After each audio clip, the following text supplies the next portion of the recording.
What's up, guys?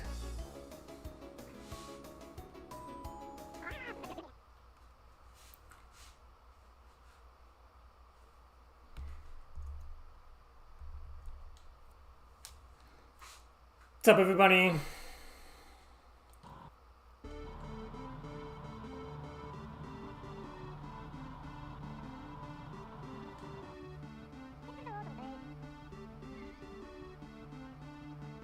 How are you today?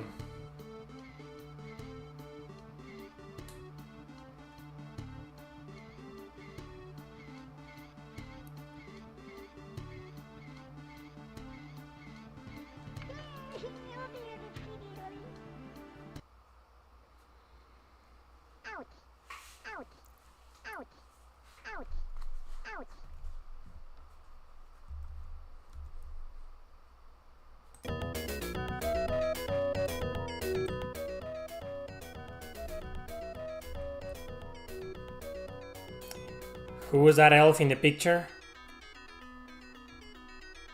Hey, Denise. What's up, Scott?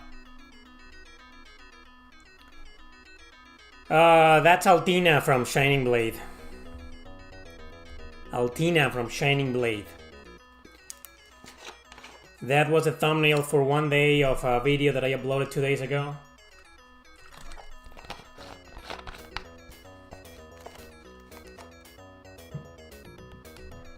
Yeah, you're welcome.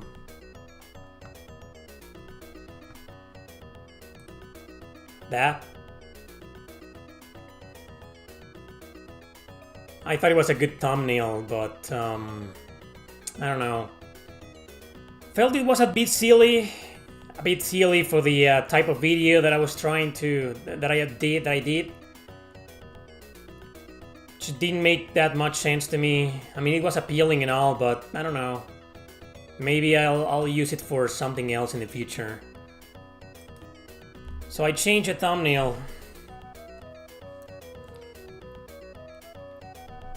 Change the thumbnail. I'm not sad or tired, I'm just wait. Just chilling here. I think I'm a bit sick. Bit of a cold.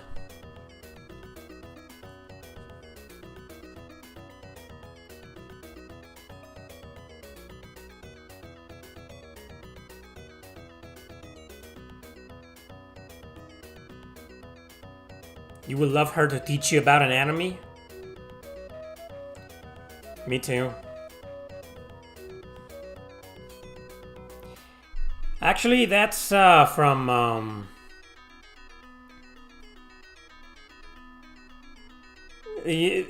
so there's this fighting game called Blade Arcus.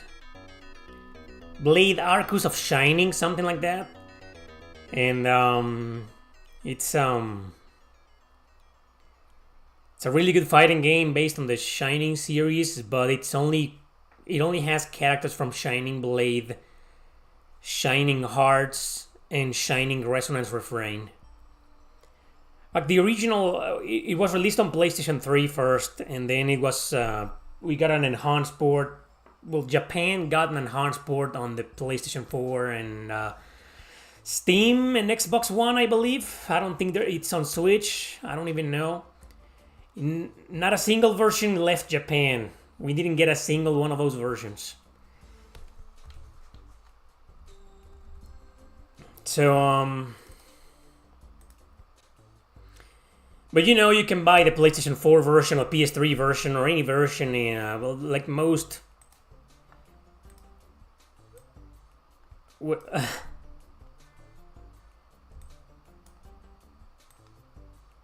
a second. Oh my god. There. I mean, you can see, right? There you go. Fucking mess.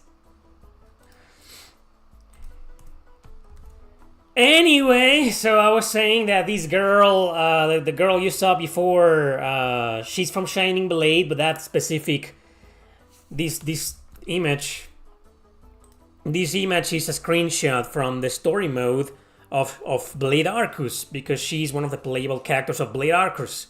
A great fighting game. PS4, blah blah blah. In fact, the original version on the PlayStation 3 only had characters from Shining Blade and Shining Hearts. But then, the enhanced port, which is basically a remaster that was released on PS4 and Xbox One and Steam, got some characters from Shining Resonance Refrain, which we did get. So maybe Sega didn't bother localizing the game when it was released, the fighting game, because it just had a lot of characters from games that we never got, like Shining Blade and Shining Hearts. We never got those games. But we did get Shining Resonance Refrain, so I'm a bit upset that we didn't get the fighting game. I mean, it's such a good game. Maybe we did get the Steam version. I'm not entirely sure, but did we? I don't think so. A console version stayed in Japan. So anyway, so that screenshot from Altina from Shining Blade is actually from Shining Hearts. Thank you very much, Newcomb. So glad that your videos are still you talking and not this AI-generated bullshit like most are now. Keep up the good work. Yeah, I've seen a lot of, lately in the past few years, some channels with AI-generated voice. Some are pretty good. I remember not long ago, I watched a video about Joe Rogan. I was curious about. And for a while, I thought the guy reading the script for the video sound kinda mechanical. It took me a while, because it was so good. It sounded half human, half mechanical. But after a while, I was like, this is not a human reading the script, this is a fucking AI. They're called, so I still finished watching the video, but I fast forward, but I was fast forwarding because I was uncomfortable with a robot reading the script to me. So, and it wasn't such an interesting video anyway. So these channels are, they have been proliferating for the past year, I believe, for this year, and I don't like them, and I think that people call them faceless channels. Well, actually, faceless used to be a term to refer to YouTubers who never appeared in their videos, that they just talk, but they never show their faces. Those used to be the original faceless YouTube channels, and in the language and the terminology we YouTubers use, that was a term for them. But now, faceless channels are mostly referred to AI channels. You never see anybody talking to you. You just hear an AI reading the script for the video. That's the present. That's no longer the future. That is the present and the foreseeable, coming very soon future of YouTube channels. And YouTube's promoting that. I fear eventually YouTube is going to start, like, not shadow banning, but more like not recommending regular human channels anymore, and it's all gonna be AI. Or if you don't use AI for this or that, they're not gonna recommend you or something, I feel that that's not the future. That's like almost the present. Like, we're about to start living that this year. Maybe next year is gonna go to hell. It's worrisome. You get nothing to worry about with me because, me, I'm an artist. I'll always be an artist before a reviewer. And I feel that making videos is part of my creative outlet. I'm gonna sound really cheesy, like really pseudo-intellectual here. Like,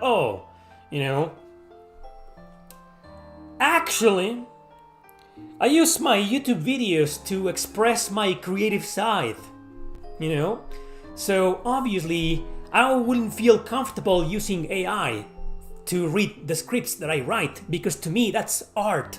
That's the spirit of art, of artistic nature, No, I'm not kidding, I'm, in all seriousness, that's what I do.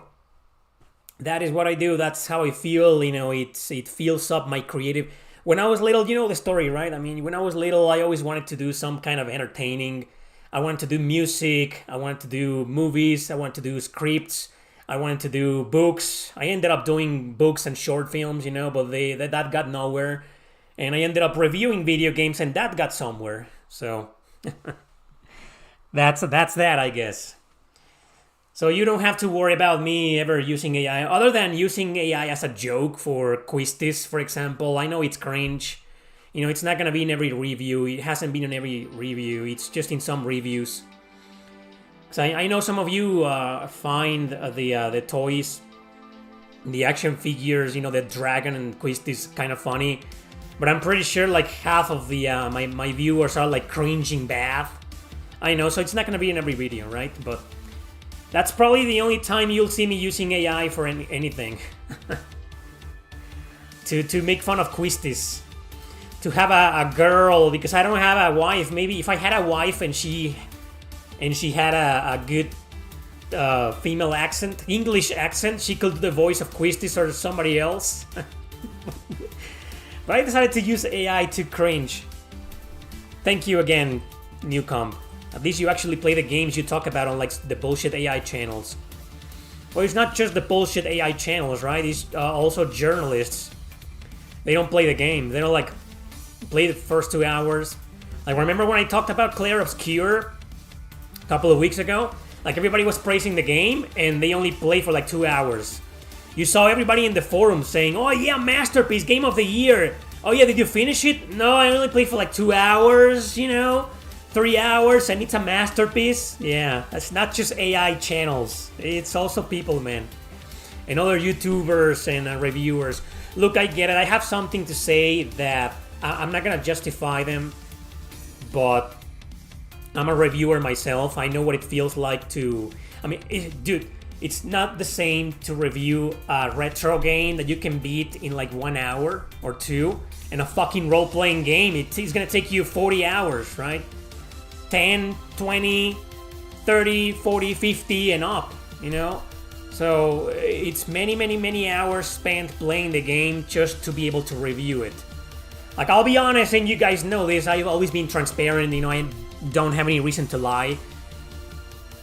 I sometimes put games or JRPGs in my top 10s that I never finished, and I talk about them.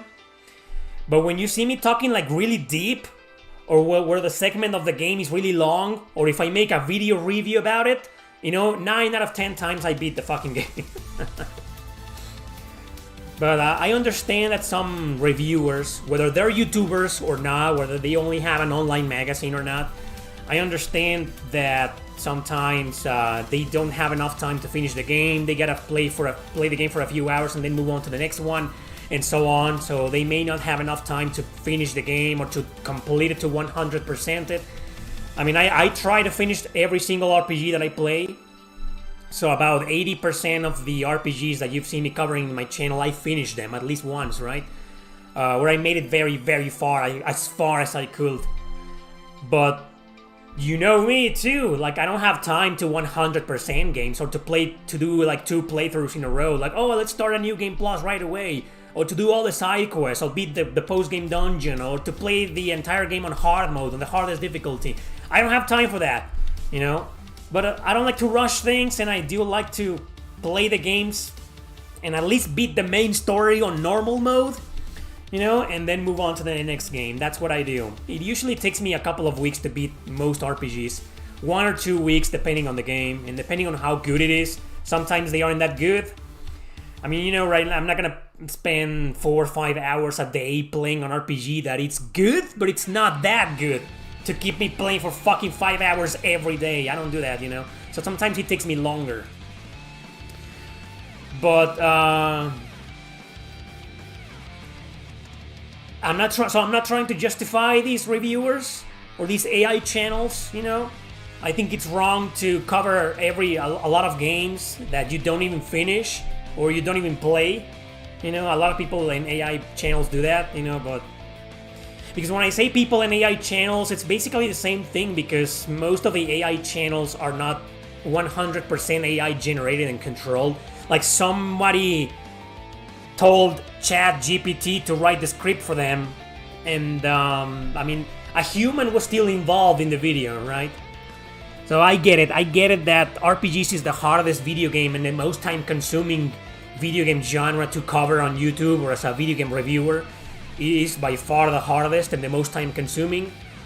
But that doesn't justify never finishing games or not even playing most of them, or just playing like half an hour and saying, oh yeah, this game is trash.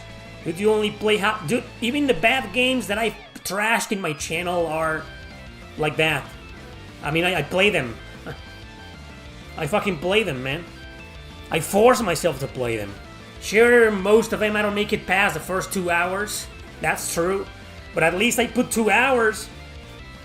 I mean, in most of the bad games, you know. You don't need more than 2 hours to realize they're freaking terrible. Like, do I need to beat Virtual Highlight to be able to say, oh yeah, I beat it so I can say it's bad? Come on, the game is fucking terrible since the first 10 minutes. I still put like 2 hours into it.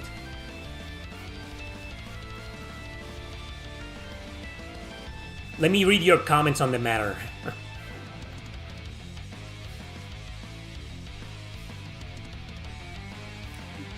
You like watching my videos about JRPGs when you have to play them, you get bored? Well, okay, that's your problem. The fact that you're watching my videos, that makes me happy, man. Even if you don't like the genre, thank you for watching my videos. You think Nintendo has shot itself in the foot? There's a lot of hate against them now, but they did it to themselves. I haven't been following the Nintendo drama that much. All I know is that the Switch 2 isn't that great, and their business practices for the price of the games and the key cards and shit, that's all I know, and I've talked about it before, but to be honest, I'm not that well informed. VTubers are like that now. Except a VTuber model is about $2,000 to get. Yeah, they make a lot of money, huh? Yeah, it's the future. It's the present and the future. You hate VTubers? Okay. I'm neutral to VTubers. I have expressed my opinion before on VTubers, and I'm pretty neutral. You know, I have some. It's like a mixed bag to me. I have some things that I like and some things that I dislike. But know that I don't watch a single one of them. Not because I'm against them. You know, it's just because I'd rather just see a real person. Or if I'm not gonna see a real person, I'd rather not see anybody. It's just a human voice talking to me and narrating the video or expressing the video, you know, expressing their opinion, stuff like that.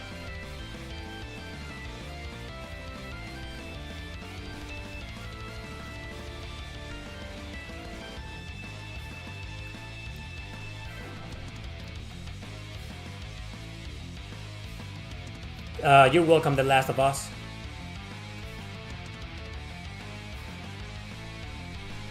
Thank you for enjoying the video, Rosland.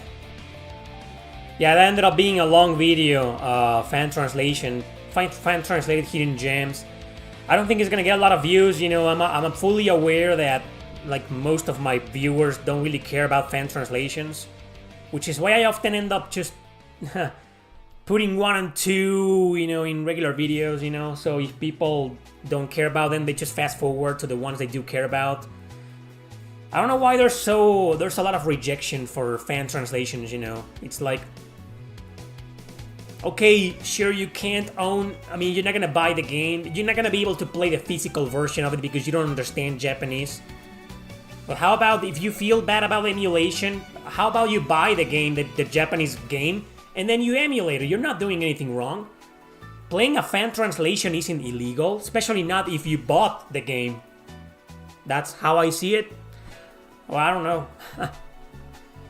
I wish there was more appreciation for fan translations. Or I wish I had a bigger audience, like more an audience more interested in fan translated JRPGs, because that's what I'm mostly into nowadays. But anyway, the video is up there. If you want to watch it, it's there. I uploaded it 2 days ago.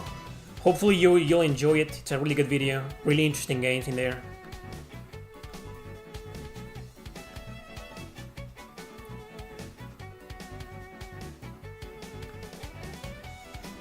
What's my favorite non-remake games? What?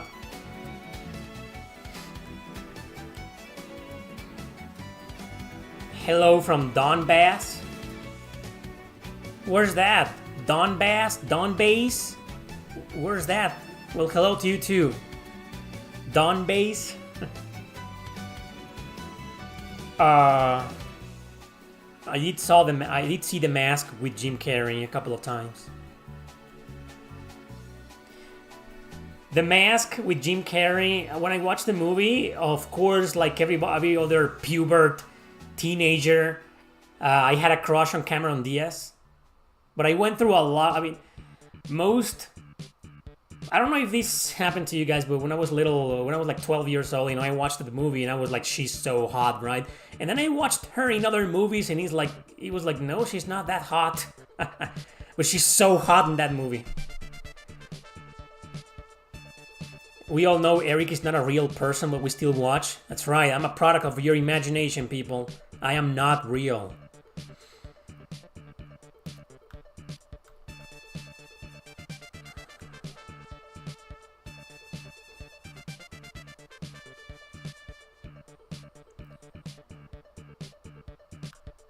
Well, I feel like everybody's talking about something completely different right now. What the hell is going on? Denise, I don't have a Discord channel. I don't have any social media. But I do have a private chat for Patreon, so if you're interested. You can find a link to my Patreon page in the description of this live stream right now. It's $3 a month, and you get access to some special posts and a chat. There's a chat for, for fans, and I'm there, and I do talk. I'm not like one of those people who never say anything in their own chats. So anyway, if you're interested, yeah, there you go. Link to my Patreon in the description. Maybe, yeah, I'll probably play the Raidu Kusunoha remaster at some point. Have you played Lies of Pi? Lies of P? No, I haven't played it. I heard it was some kind of Souls-like, right? Is it? I don't know. I don't know anything about Lies of P. All I know is that I remember somebody saying that it was kind of like a Souls-like, and that turned me off. I'm not really a fan of Souls-likes. We're there. Try a Soul Blazer song. Raidu remastered got censored. Yeah, they censored the blood, right? That's what I heard. I haven't played it. Lies of P is Souls-like. Then I'm not interested. Is my Patreon page like Discord? Well, yeah, basically it's a chat. I mean, the interface is not like Discord, right? It's just a simple chat with the members and people talking, But yeah, it's basically like a Discord. It's a chat. Yeah. I haven't read the Berserk manga, just watched the anime series, and I'm a big fan. Soul Trigger looked really fun. Thanks for covering it. You're welcome, Was. Soul Trigger, that was my third time covering the game, I think the last time was in the top 10 fan-translated JRPGs, the best ones, where I included famous fan translations, like Valkyria Chronicles 3 was there, some of the Fire Emblem games, some of the popular ones, Bahamut Lagoon was there. But the first time I covered Soul Trigger was in a little video called 5 Great JRPGs Nobody Played Part 2. That was like my full review of it, Anyway, I hope you enjoy the game, and remember to look up online. There's a lot of problems with the ROM. What would I like to see in Code Vein 2? No censorship. How's that? The first video you saw of me was me shitting on Souls-like? You mean the video that is titled "Why I Don't Play Souls Games"? I don't understand why that video is so popular. Probably because it's a short video. It's 4 minutes long. I narrowed down it pretty well. I didn't insult the series. All I did was say I think they're great games, but I don't like them because there's no story to keep me immersed. And the video has a lot of views, right? It has like 100 and something thousand views. That's crazy. And it's still getting views to this day.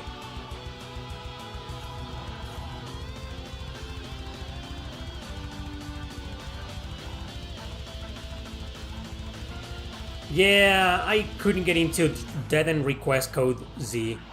I mean, I like roguelikes. I've been getting into roguelike RPGs. The type of roguelikes, as in Shiren the Wanderer, Izuna, you know, those types of roguelike RPGs. And in terms of gameplay, and I did say that in the video where I reviewed the game, there's nothing wrong with it. It's just not great, but it's not bad. It's okay. It's just the story and the insane amount of dialogue that's so fucking stupid, man, that ruins the game. It's bad. It kills it, you know. It's just too much modern teenage humor, you know. I just no. And then what was the name of the character? I forget her name. She's so like obsessed with Sheena up to the point where he's like, no, I'm done. Like she needs to rub her in everybody's faces again, multiple times. I got tired of it, you know. Not a recommended game, Dead End Request Code Z. Fortunately, bad spin-off. It's not a terrible game, you know, but it's like I'm guessing some people will be able to get into it, you know. It's not like, no, don't play, it's trash. Nah, but it is a disappointment, like you say. Did you like Scarlet Nexus? Yes, I did, and I have a review of it. I've covered the game several times. I'm surprised you're asking that. I haven't talked about it in a while, though. Maybe that's why you haven't seen me talking about it. But I did like it. I don't think it's the masterpiece it set out to be. Maybe, you know how I did a video called 10 JRPGs that could have been a masterpiece? Did you guys watch that? I don't know, maybe part 2 one day and maybe Scarlet Nexus will be there, but I don't think so. I think Scarlet Nexus has way too many problems, you know. It's not... I mean, it wouldn't fit in the video. Because that video was like to talk about JRPGs that were almost a masterpiece. That only had like one or two little things that prevented them from being a masterpiece, like a true masterpiece. Scarlet Nexus is like far from a masterpiece. But it's still a great game and I do recommend it.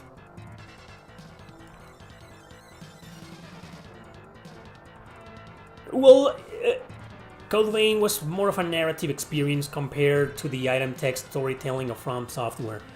There have been From Software games focused on narrative. Enchanted Arms is one of them. No, the story in there and some of the characters are like... but it's an okay game, it's a decent game. But yeah, if you're referring to the Soulsborne series, yeah, there's barely anything. Well, wasn't there a lot of narrative in Sekiro? I didn't finish Sekiro. Do you like Rune Factory? Not a fan, but I have nothing against the series. Maybe one day I'll get into it. Dead End Request Code Z, it came out like a month ago and I did a video and I covered it. Do you have a JRPG trope that you dislike the most? Yeah, I've made videos about that. I haven't done one in a while. I have a video called 5 My Biggest Pet Peeves with JRPGs. Top 5 Things That I Hate in JRPGs. That's the title of the video. You'll find it under that name.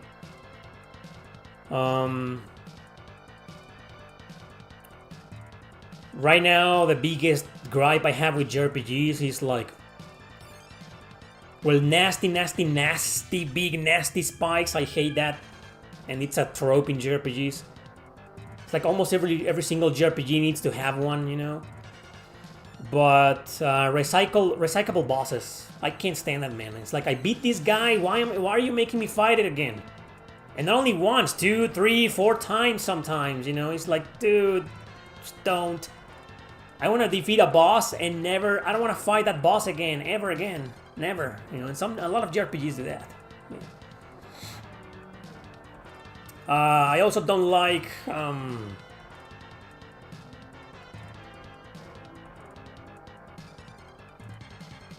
random encounters. I don't like them. Never did. And I did grow up with them. I mean, I'm not nostalgic for them. I don't like them. Scarlet Nexus is on sale. Scarlet Nexus is also always on sale physical. I think it's better to buy it physical. Because it's like $10, $20 often, you know? What's the game you like the most recently? So I beat Endless Frontier 2 called Endless Frontier Exceed. I really like that game, man. Right now I'm playing others, you know. I also really like that Bloody Bride game. I liked it a lot, surprisingly, you know. It's not that great, you know, but I loved it. There's just something about it, you know, that I greatly enjoyed. I didn't get the ending that I wanted, though. And since there are no walkthroughs online, it's almost impossible to get the ending you want. Well, more like the waifu ending you want, you know. Have you ever played a roguelite called Dandy Ace? No, never heard about it.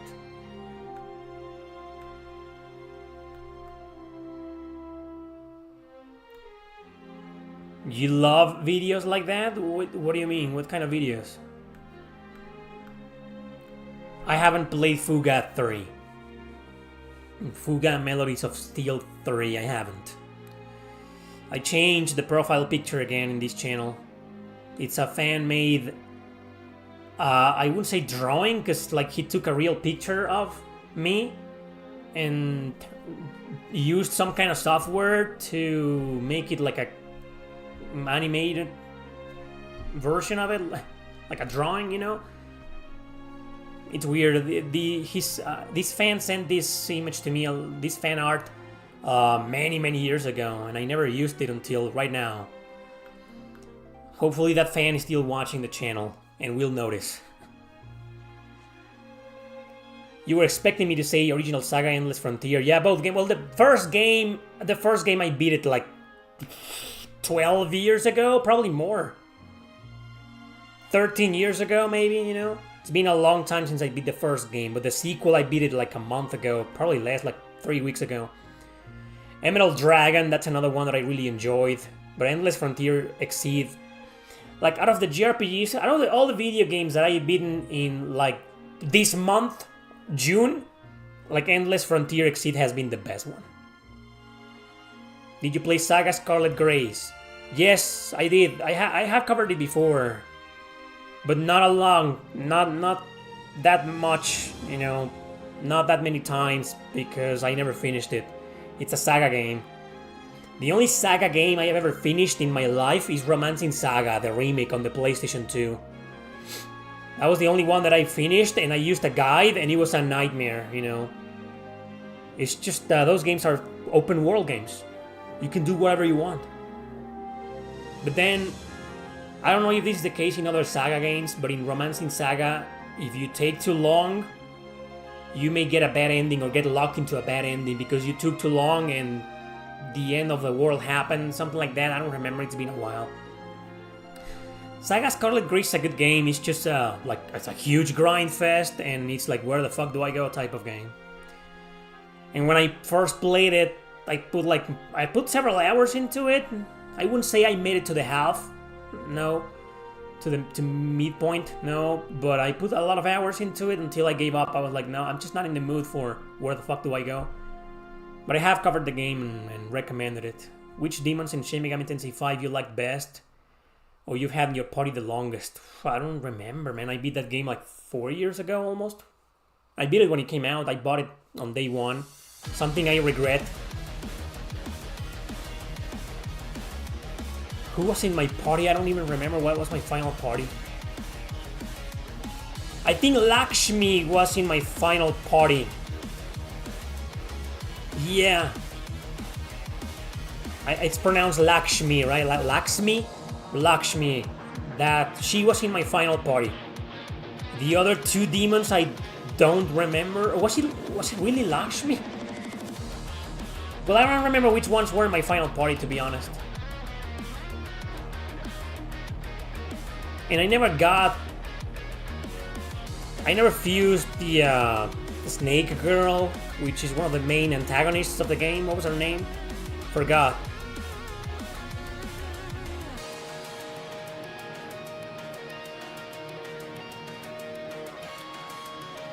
Have you ever heard of the game Chrono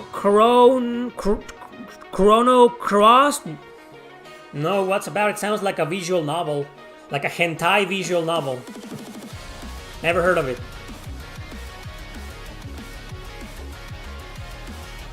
Which JRPGs are mandatory to play in your opinion to be considered a real fan of JRPG genre?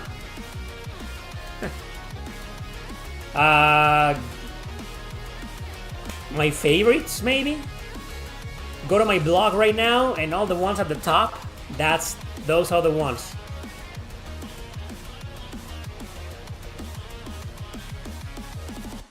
Lilith. Mara. It's Lakshmi, right? Yeah. I never got Mara. Lilith is great. She's a great demon. Lilith, I think she was... I had Lilith probably at in my final party of Shin Megami Tensei 4. Or did I fuse her? Like, I beat that game a few months ago. She was there for a long time. She was there definitely in the last dungeon. Maybe I fused her to get a better demon for the final boss. I don't remember, but she was there for like a big chunk of the last part of the game. Lilith. She's a great fucking demon in she's a great demon in most Shin Megami Tensei games. But I feel like in some of them she's not that useful. But I believe she's like really useful in 4 and Apocalypse. Great demon.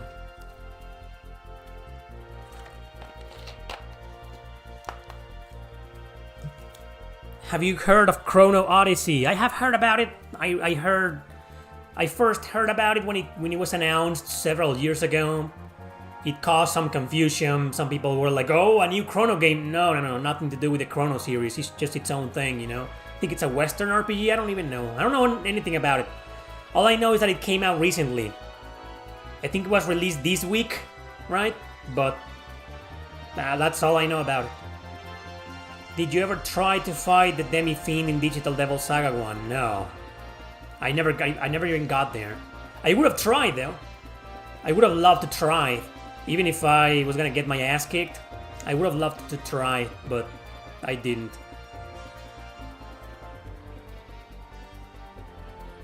Well, thank you, Order.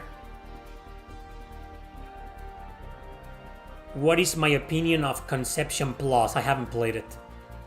That's a remake or remaster, I think, of the original game that was released on the PSP. Never left Japan. The original. And then Conception Plus, I believe it was digital only. On PS4, Switch maybe, yeah, Steam. I haven't played. I played the second one. The second one, I do have a very strong opinion about it. Korean. Oh, Chrono Odyssey, it's a Korean. And it's an MMO? You hear like 5 seconds of it and get into a random encounter. This OST. Oh, Skies of Arcadia? Oh yeah. In the Dreamcast version. Play the GameCube version. The GameCube version, the encounter rate is considerably reduced as opposed to the Dreamcast version, which is insane. Do you think Nintendo can ever redeem themselves at this point? I don't know. Probably. I have no idea. Are you gonna play Shield No Search now that it's been translated? At some point, maybe. Top 10 RPGs that never left South Korea? I don't know any.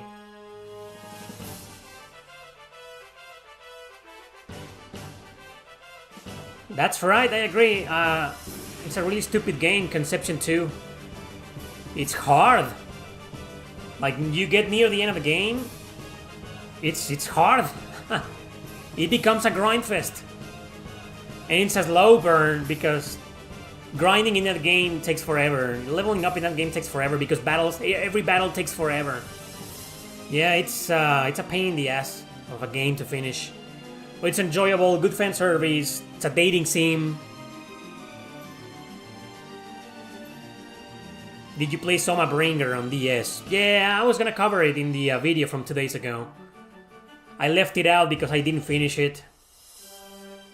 And I thought about, you know, well, it was that or Hack Fragment, .hack Fragment. It was that game. Soma Bringer was actually gonna be my number 10.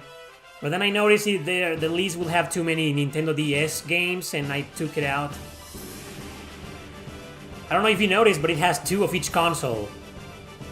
2 Nintendo DS JRPGs, 2 PSP JRPGs, 2 PS2 JRPGs, 2 PS1 JRPGs, and 2 Super Nintendo JRPGs.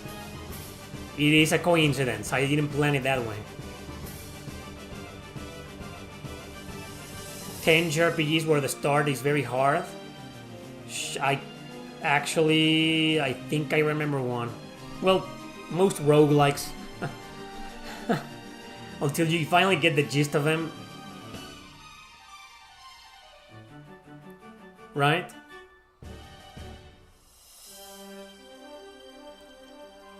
But a regular JRPG, well, this is not a JRPG, but it's a Western RPG. It's called Shadow Madness on the PS1. The beginning of that game is freaking brutal. Like you can die in the first random encounter. Dare I say the original Phantasy Star was also like that? I mean, you go out to your first encounter and a single enemy can fucking kill you. But I wouldn't say it's Phantasy Star, the first one. It's more brutal because of its navigation, but it was a brutal game. You mean Shadow Madness? In the end, I couldn't get into it. I haven't gone back to it. You know how I played it in the obscure PS1 JRPGs video? Or no, it was not there, it was somewhere else. I played it somewhere, Shadow Madness, in a stream that I put here on YouTube several months ago, this year. So I never went back to it. Shadow Madness. I don't think it's a bad game, it's just something about it. No, it's a turn-based Western RPG. It's not a JRPG. It's a real slow burn. Oh yeah, but it's a brutal game, right? So, I mean, if I'm gonna play a brutal game, it needs to be like really good. I hate playing games that are bad or mediocre at best. And on top of it all, they're fucking brutal. Who does? I don't like that, you know. You're gonna give me a brutal game? Make it good, really good. Because otherwise, what's the point? It's just, at this point, you know, if you're gonna play something bad or mediocre and on top of it all it's like really hard, that's just straight up masochism. Real, literal masochism, you know, why would you do that? If you're gonna play a really hard game, it needs to be really, really good. Did you ever play and finish that one Switch game where you dungeon delve mystery dungeon style to build up school grounds where your character's cup size grows as you level? Wait a second, now you're talking about... I know the name. Omega Labyrinth? That's the one, right? I think that's the game you're referring to. Omega Labyrinth, that's right, yeah. No, I never finished it. I never got far into it. All I did was play it for a little bit to cover in a video about censored JRPGs that I did a long time ago. It's one of my most popular videos. I think it's got like 200,000 views. It was good, it was funny, you know, good fan service.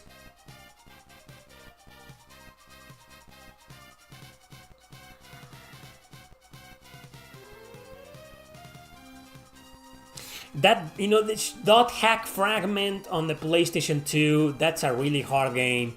It's got one penalty that I didn't mention in the review. Because maybe one day I'd like to review all 5 of them in one video. That'll be nice. That'll be a good idea, you know. Fragment has one penalty. If you die, you lose 1 level.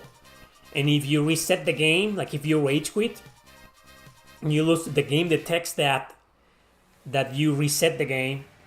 And it deletes your entire inventory as punishment.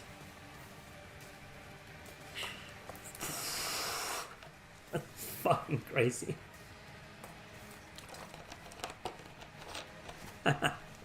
Thanks for the super chat, man. Can I fund you to watch you play Clear Obscure? Maybe on Twitch. I don't know.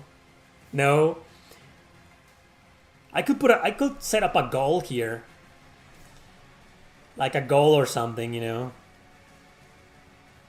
Like if I get to a certain amount of money, I'll review the game. But I really don't want to talk about that game. Like, it got way out of hand. Will you still recommend Metal Slug Tactics? Knowing that the text in the game is frustrating. I haven't played the game. Why would I recommend a game I haven't played? I haven't played it. Popular video for a reason? Oh yeah, back in the day, those types of videos about mature JRPGs or censored or controversial, they used to get a lot of views. Nowadays, YouTube just kills them. Like, he killed the last two that I did. YouTube kind of killed them, you know. So I gave up. I was like, there's no point in making JRPGs. At least not for me, you know. Other YouTubers do them, and they're fine, you know. But me, since I became a target, anything controversial that I do fails.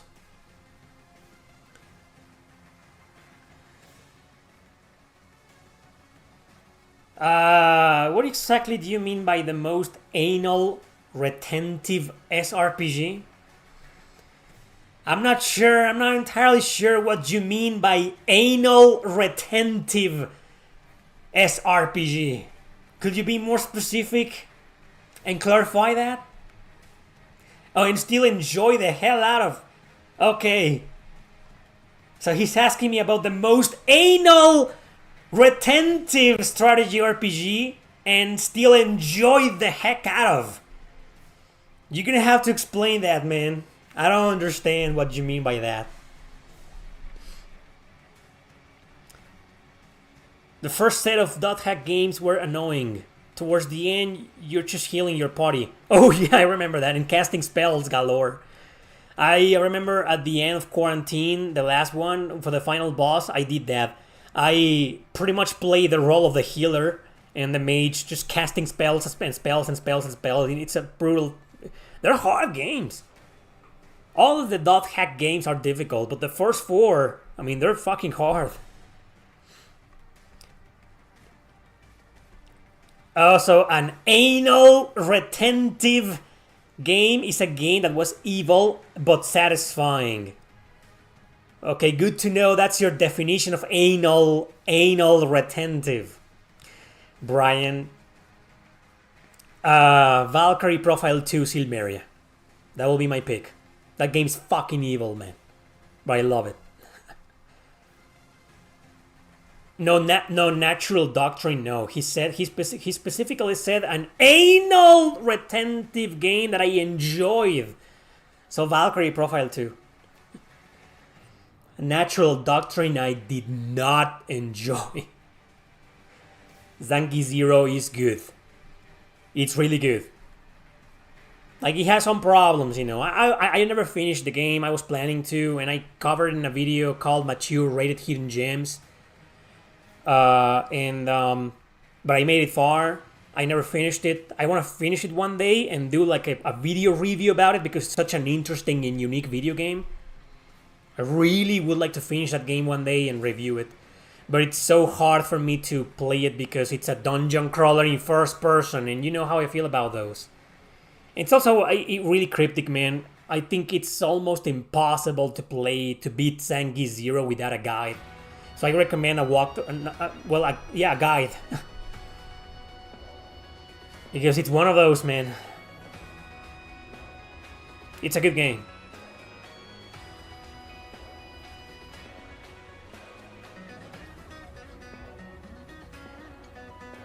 Do you have any JRPGs from the 80s that you like?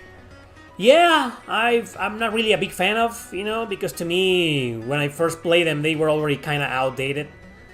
But I have a lot of respect for them. The original Final Fantasy, it's a great game. The original Ys game, most of the 80s versions are some of the worst. The Master System version is at least decent, but nothing can beat the TurboGrafx 16 version and the remake on PSP. But the PC Engine version came out in the 90s, right? So yeah, the first few Dragon Warriors were in the 80s, but I'm not really a big fan of those.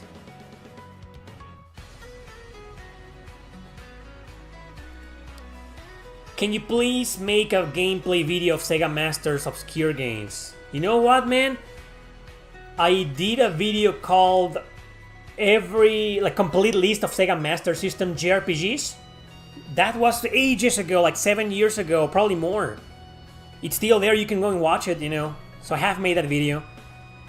It's, yeah, it's there. I mean, it's not 100% what you're looking for, but it's a similar video. You'll see all the JRPGs, but not the ones that stayed in Japan. It's got the ones that left Japan.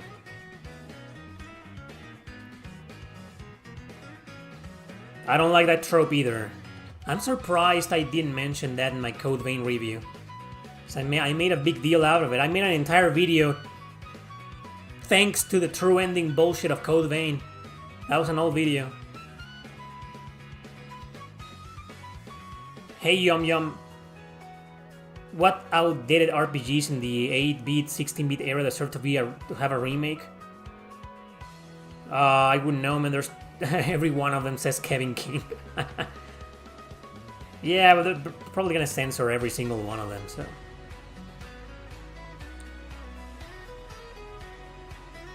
Indies. Somebody should just make unofficial remakes of those games. And just, you know, put them out there. That'll be better.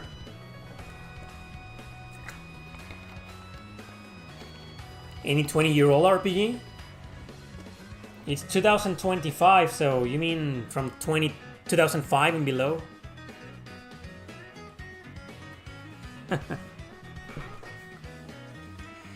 I don't know, man. Make Pac-Man a JRPG? Pac-Man doesn't have its own RPG? I think it's got a few adventure games. Even Dragon Slayer. The TurboGrafx 16 game?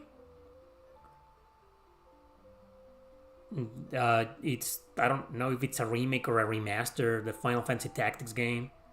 It's called the Ivalice Chronicles something, you know? I don't know much about it. There were more great RPGs before 2010 than after. Yeah, I agree.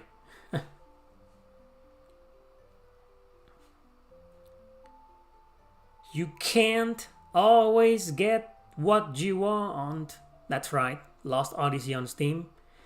It isn't impossible. I think it probably will happen at some point. Like Lost Odyssey on PlayStation 5, I doubt it. I really doubt it. On Switch, you know, imagine Lost Odyssey on Switch. That I don't think it's gonna happen. But Lost Odyssey on Steam? That has way more possibilities than on any other console, you know. I wouldn't count out the possibility of getting Lost Odyssey on Steam. It's possible. Final Fantasy Tactics is a remake? Okay. Yeah, because they're gonna change the entire script. It's a remake.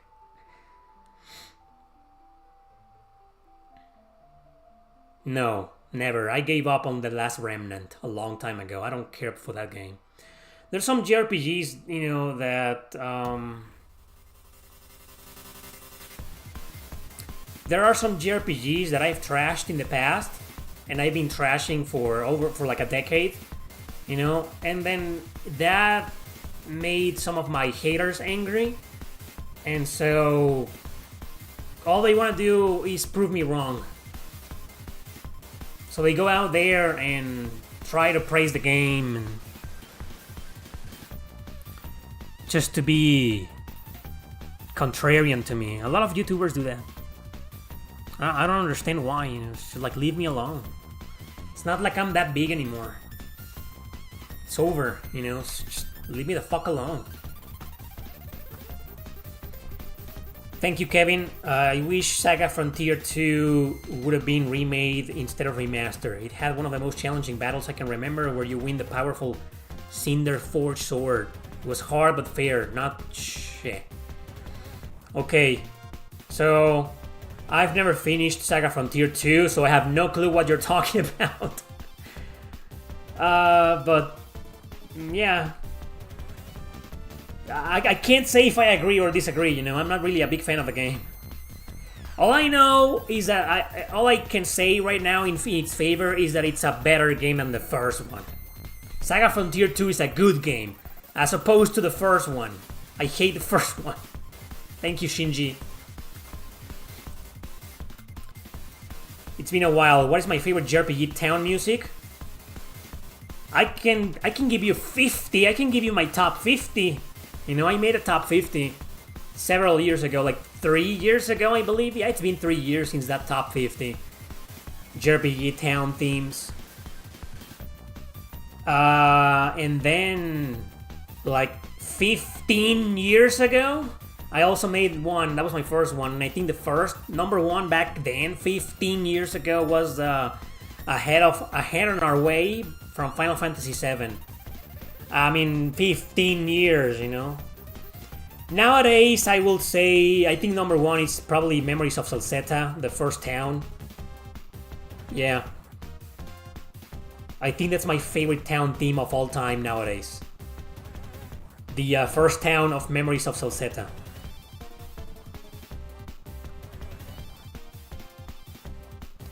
I don't know, Tyson. I don't even know why you bring that thing up.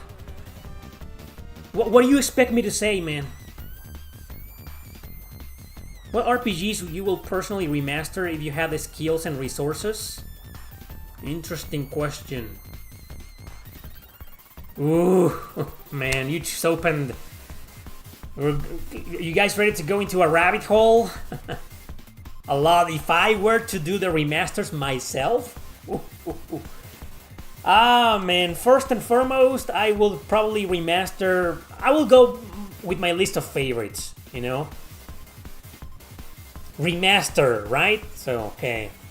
I would remaster Chrono Cross. I know it's already been remastered, but it was censored. So I would leave it intact. And I will give the player the option to choose between the original names of the characters because they were all changed. And then I will remaster Valkyrie Profile 2 Silmeria. Not that it needs a remaster because the game's freaking perfect as it is. But, you know, it wouldn't hurt to see the game with at least a 1080p 60 frames per second upscaling or a 4K upscaling, you know, Valkyrie Profile 2 Silmeria in 4K. Like, shut up and take my money, you know. I will then remaster Grow Lancer 5 and then Suikoden 5 and then I could go on. The list will be endless. If I have the skills and resources, I will remaster the fuck out of everything, man. With no censorship.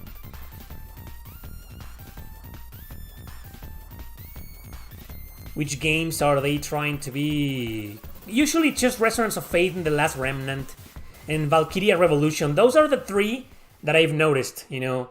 There probably are more, but those are the three that I know for a fact, you know. There's like, it's too obvious.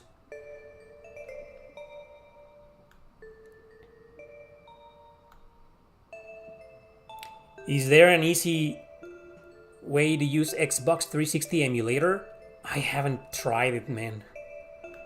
That's one of the very few emulators I haven't tried for my laptop. I mean, it's a guarantee it's gonna work, you know, but I haven't tried it yet. Any emulator for the 360.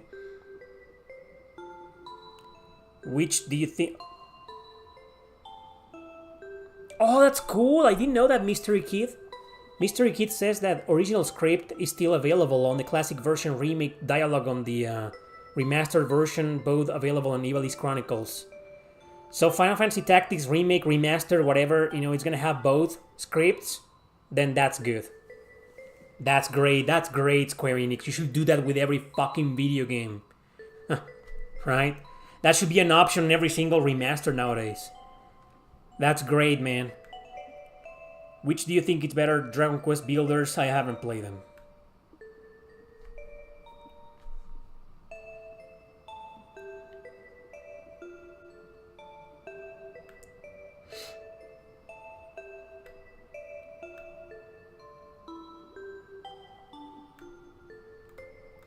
It's cancer? Oh yeah, it is. Reddit is... Oof. Suikoden 3 remake? Oh, I will do that. If I have the skills and resources, yeah, I will definitely do that. A remake, not a remaster, a remake of Suikoden 3. You know what I will change? Well, you guys need to watch my review of Suikoden 3. I changed the title of it to the most divisive Suikoden game ever because it is, you know. Like, the first two games, everybody likes. Or even loves. Nobody has a problem, you know. Barely anyone can say bad things about those two games. Suikoden 4 is the one most people can agree is the worst. Even me. I like the game, and it is a bit divisive because there are some fans of it like me, you know. But at least most of us fans of Suikoden 4 admit the game is the worst in the series, in the pentalogy, you know. And then Suikoden 5 also seems to be like the one everybody loves, but it's also the one nobody played because it was never ported anywhere. It's exclusive to the PlayStation 2. No other way to play it but emulation or buying an expensive and rare physical copy of it. So it's the game that the very few people who played it think greatly of it. But then there's Suikoden 3. That's the one, and I've seen it throughout the years, that it's like a lot of hate and a lot of love. And it's also the one that most people can agree it's like not the best one, but not the worst one. So yeah, look at me trying to justify and explain why I changed the title of the review. Because the video probably has like 100,000 views. So the first thing that I will fix for a Suikoden 3 remake will be the turn-based system. I will let the player choose every action of every party member and not on pairs. I will fix that. And I will kind of alter a little bit the strategy battles, especially the turn-based combat within the strategy battles. I will change that because it's bad. And that will be it. Everything else is great. Remaster Eternal Sonata. That game is so beautiful. That's my... I'm gonna use the same argument that I used with Valkyrie Profile 2, Silmeria. As in, it's almost perfect, you know, it's a masterpiece. That game is a masterpiece. It doesn't really need a remaster, more like just an upscaling graphics. Give me that. Give me that, that's all I need. I know I can do that with the emulator, you know, but yeah. Game's perfect, don't change it. You played Memories of Celceta for 1 hour. That's a great game. Earthbound never hit for you. Did you ever try Minor? Minor? Never heard about it. Thank you, Zema Duvant. The hard part about going into some games is expectations. There are a lot of games I want to go in with a clear expectation, Suikoden 3 being one of them. Did you watch my review? I think my review will definitely help you decide if you really want to play it or not. But the one thing that I can tell you right now without making you watch the review is that... Oh, you did? Okay. So, just delete your expectations. You're not gonna get a masterpiece. It's not one of the best Suikoden games. 1, 2, and 5 are better. But if you play the game with an open mind, it's a bit outdated. I think you're gonna love it, man. I really would like... I think it's a must play, you know. People should play it despite its flaws. Like Xenogears. It's like Xenogears. Like, you gotta go into the game with low expectations because the gameplay didn't age well, the random encounters, the camera issues. But it's a must play. Xenogears is a fucking must play, man. And I think Suikoden 3 is the same. Maybe you're gonna hate it, but you gotta play it, man. It's one of those games. Redemption Reapers, chill the fuck down, man.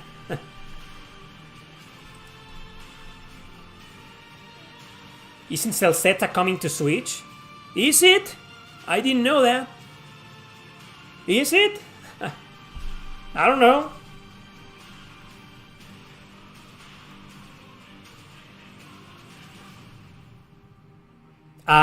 Dolphin worked perfectly for me with Skies of Arcadia, Rosland. That's how I beat the game before I did the review. I played Skies of Arcadia through its entirety on Dolphin. It worked perfectly for me. Do you pronounce Suikoden as Suikoden or Suikoden? I already answered your question.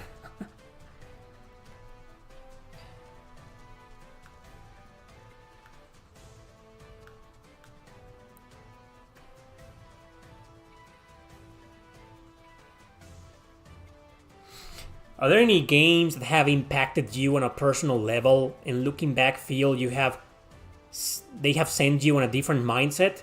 Yeah, of course. Chrono Cross. There's my story. You can watch my story on YouTube. I made a video about it. Chrono Cross is definitely my answer. Yeah. I can't think of a better answer than that. In fact, I don't think there's another game that I could use to answer that question, because I don't think there's another game that I've played in my life that affected me in such a personal level other than Chrono Cross. Others, like something happened in the game, maybe one event, maybe something happened in the game, and that was kind of personal for me. But like saying the entire game, like Persona 3, for example, has a couple of things that kind of affected me or impacted me on a personal level, but I wouldn't say the whole game is like, oh, this game really impacted me. Not really, But Persona 3 is a close second to Chrono Cross. There's a few things that happen in the game that are like, I took it personal. They made an impact on me. Tales of Legendia is another one, but not that close. I wouldn't say so. Just a couple of events. Valkyrie Profile 2 Silmeria. One of the reasons why it's my favorite is because of that ending. I'm not gonna spoil the ending, but it's also one of those games that. Well, I guess it counts. I'm an author and I've written books. And I've written a lot of stories, when I was role-playing with people, with friends, like 15 years ago.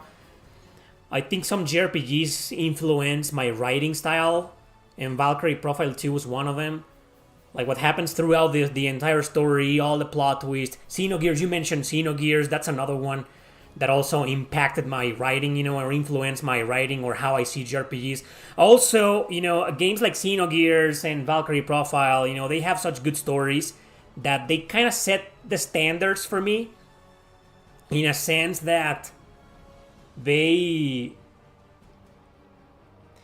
not one of those guys that keep comparing certain games to, I don't compare everything to Chrono Cross, I've seen people, for example, saying like, oh, this is like Zelda, it's like Mario, it's like Zelda, it's like Metroid. No, I'm not that guy. It's not like I compare every single JRPG that I play to Chrono Cross. But when it comes to storytelling, I have like a bunch of standards, bunch of JRPGs that I played before that have such great fucking stories, or even great gameplay mechanics, and sometimes I can't help but comparing some JRPGs that I play. Oh, this is like this and this and this, but it's good, but not as good as this and this and this, So I guess that's also how some JRPGs have impacted me on a personal level. But more personal level, the writing, of course, I always felt the plot twists in Xenogears and in Valkyrie Profile 1 and 2, also the first one. I always kind of do like my own thing with my stories, but do something as impactful as some of the events that happen in that game. Chrono Cross is another one. Grow Lancer 5, Heritage of War. Like, I know most of you haven't played it, so you probably won't relate to this, but that's another one. I really liked. I've never written a story. Maybe I did back in my role-playing game days, but none of my books are like this.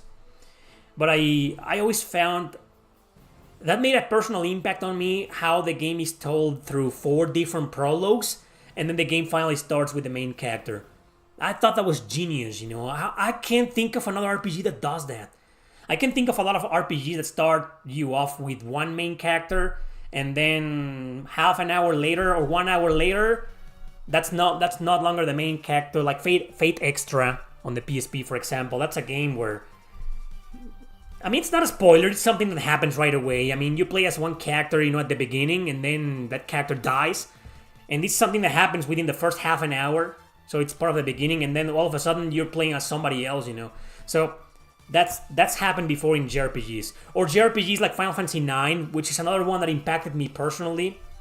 That, it's just You play one part of the game with Zidane, and then you jump to Vivi, and then to Garnet, and then to Steiner, and then that's really cool, man. And other JRPGs have done that afterwards.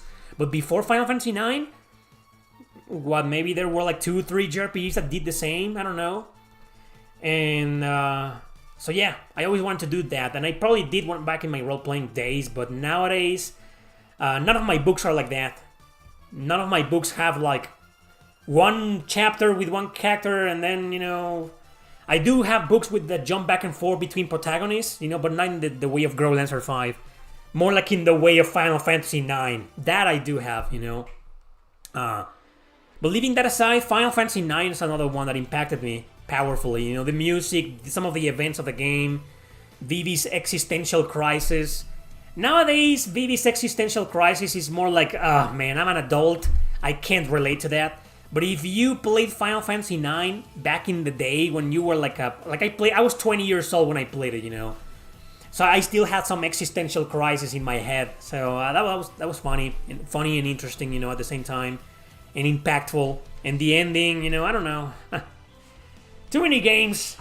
This could be maybe a top 10 JRPGs that impacted me personally, but the video will be full of the usual suspects that you guys already know about. Like, oh, what's gonna be number one? I wonder which is gonna be number one. Probably Resonance of Fate. That was a good question, man. Sorry that I went off the rails.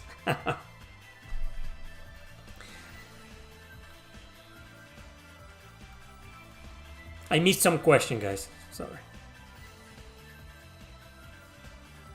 Do you recommend... okay, so you started playing the Sky trilogy, but the games got you tired. I feel you there. Do you recommend some games to play between the Trails games to recover? You should play the exact opposite. Like something with barely any dialogue. Something you can finish in like 5-10 hours. I don't know, off the top of my head, man, play Muramasa the Demon Blade. It's completely fucking different. You can beat in like 5 hours, barely any dialogue. Great action RPG. There you go. Top 10 hyped games back then when you play will not meet a... What? The things that I do for you people, I have to translate your own questions and make sense out of them. I don't know. That's my answer.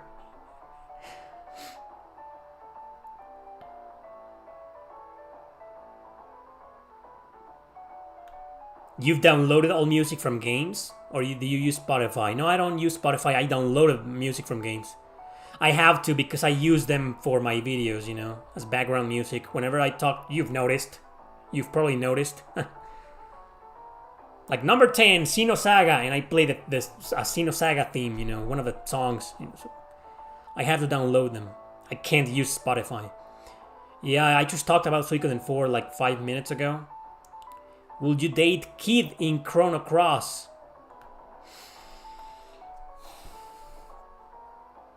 First and foremost, I wouldn't because she's 17 years old and I'm 39. So no, I'm not into young girls. Even if they are a consenting adult. I like girls around my age, you know. But let's pretend that I'm 19 or 17, just like Kid. Will I date her? Probably not. I love her. I love her personality, the character herself, you know, but I wouldn't date her. But I would like to, I would love to have a friend like, I kind of do have a friend like that. I hope she doesn't get offended if she's watching this.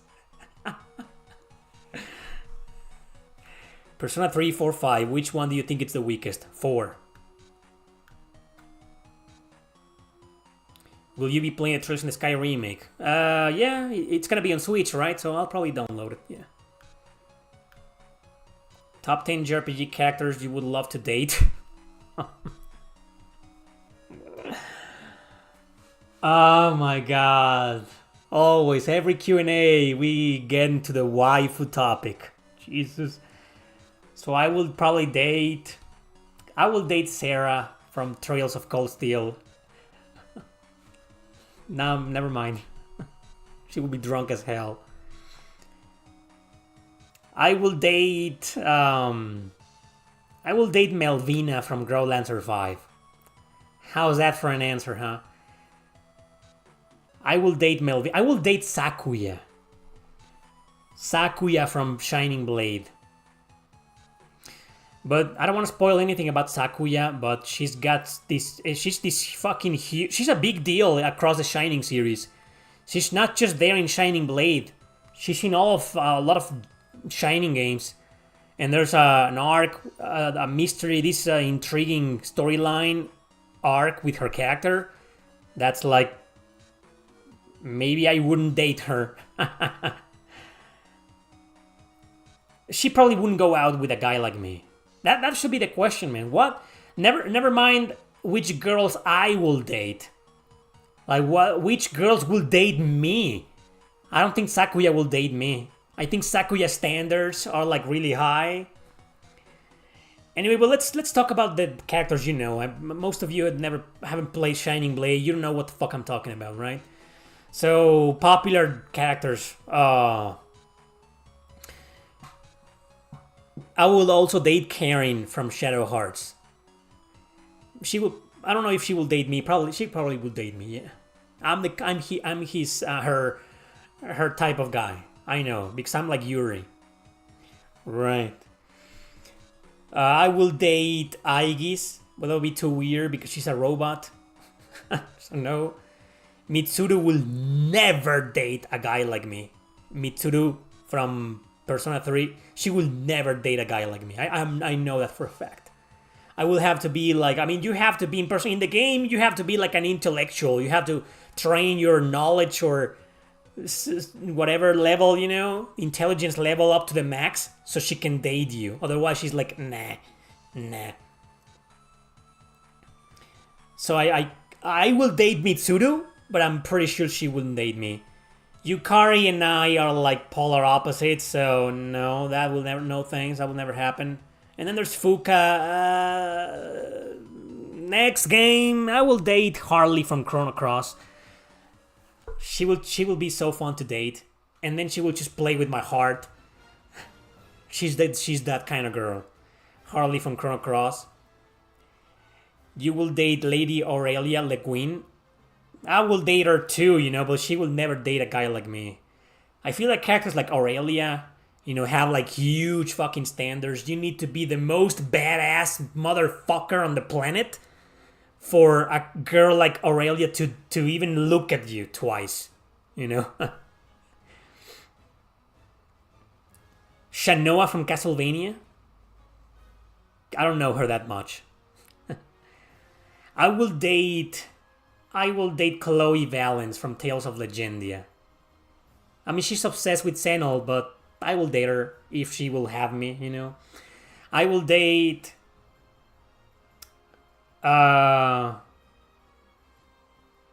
Should I date Alicia? Alicia from Valkyrie Profile 2? I will date Lenneth, but she's a goddess, so I don't know what will happen on the long run. But just one date will be great. But Alicia, she will be too shy. Yeah, I guess so. Alicia, I'm the kind of guy Alicia will be into. A girl like Alicia will be into, maybe. Yeah. Maybe we should talk about something else. That one character you were into from Sakura Wars. What's her name? Shit. She wouldn't date that guy like me. She wouldn't. I will date her, you know, but she's a bit of a... She's like Sarah from Trails of Cold Steel, you know? Like, after a few dates, it just wouldn't work. You will date Rishia. You fucking pervert. Nobody wants to rate... No man in this planet will rate Rishia for her personality. No one. Because, ignore... I mean, just think of... Close your eyes and think of Rishia in your head. From, like, here and up. Forget about her body. Just her face. Just her personality. Like, come on.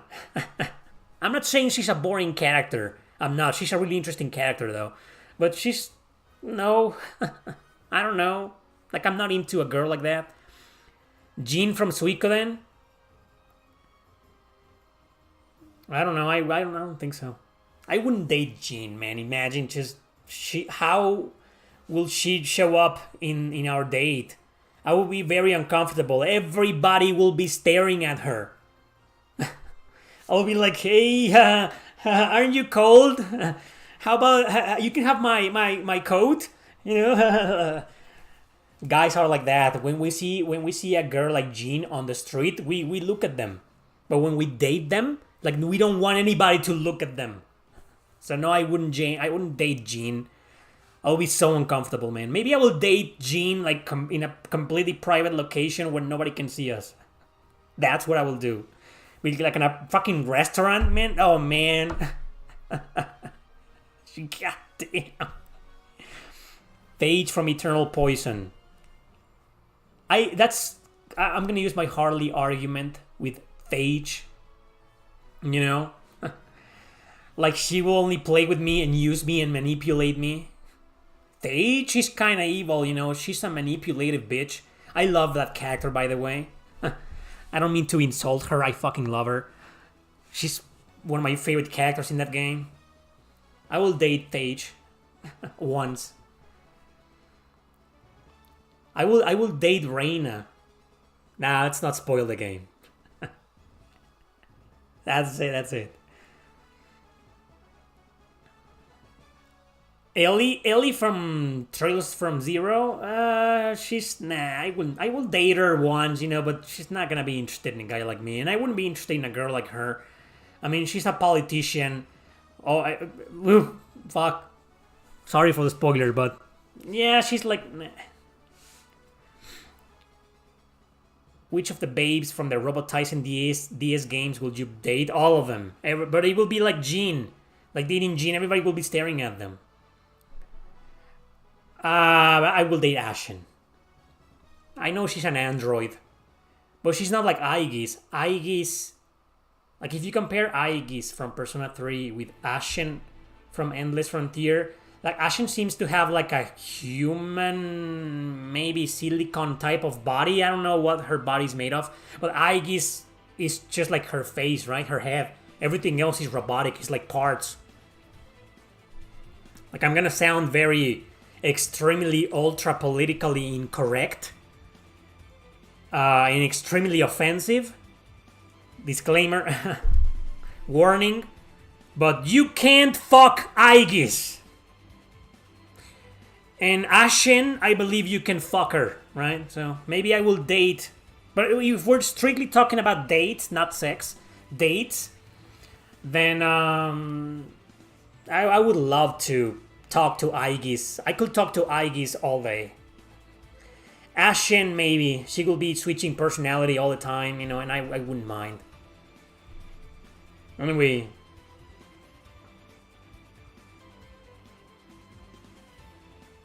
Are you a Tifa or Ares? Neither. Well, physically speaking, I'm a Tifa guy. She's way hotter than Ares, you know, but I'm neither. I'm also neither. If I had to choose at gunpoint, though, I will probably go with like if I had to choose which girl I'll marry in real life, and if she was real, this is what a pathetic conversation we have sometimes in these Q&As. But it's fun. It's only pathetic if you take it seriously. I will probably stay with Ares. Tifa is too much for me if you catch my drift.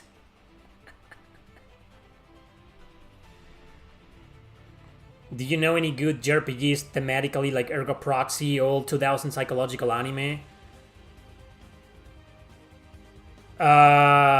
Valkyrie Profile 1 and 2. The Persona games, especially the third one.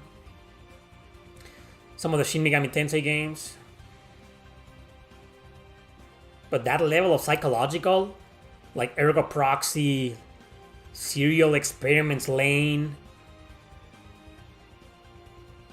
What's the name of that anime? Technolize, you know, Technolize. I fucking love that anime. That kind of like Xenogears, man. Xenogears.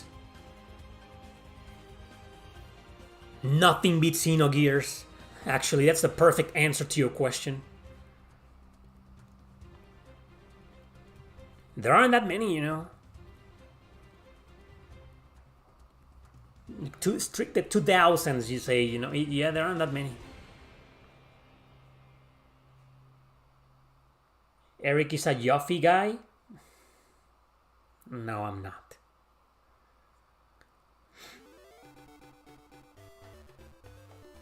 Look at him. Top 10 JRPGs where you can only play one character. Is 1, 2, 3, 4, 5, 6. Nier. Drakengard. Hi. What?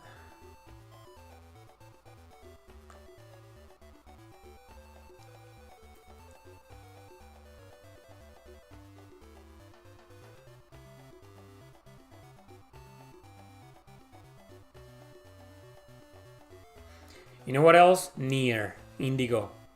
Indigo Prophecy. Nier. The original Nier. Automata. Also Automata, you know. They do have a lot of what you're looking for. The Nier games. Gestalt or Replicant or in Nier Automata. It's pronounced Automata. Automata. It's Automata. That's how it's pronounced. Nier Automata. I know I'm right. So that's... those two games are extremely messed up and psychological as well. Those two games. Way more than Final Fantasy VII. No song requests today. Unless you do a super chat.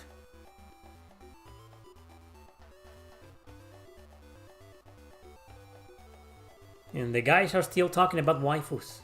See? Once you open this Pandora's box, there's no way, there's no closing it.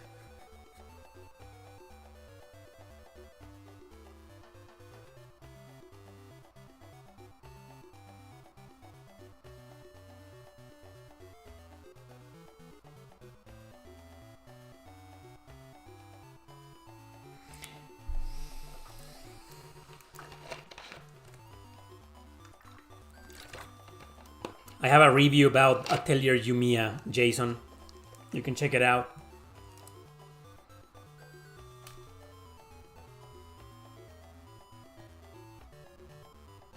I don't think Fate Extra is that obscure. Like, I want to highlight the hidden gems. You know, like Fate Extra is, especially since the remake was announced a million years ago. And they haven't released it or said anything about it. They keep delaying that fucking remake. So ever since that, you know, I believe Fate Extra is kind of like not obscure. But then CCC. But CCC is just an expanded version, like an expansion pack of Fate Extra. So I didn't see the point.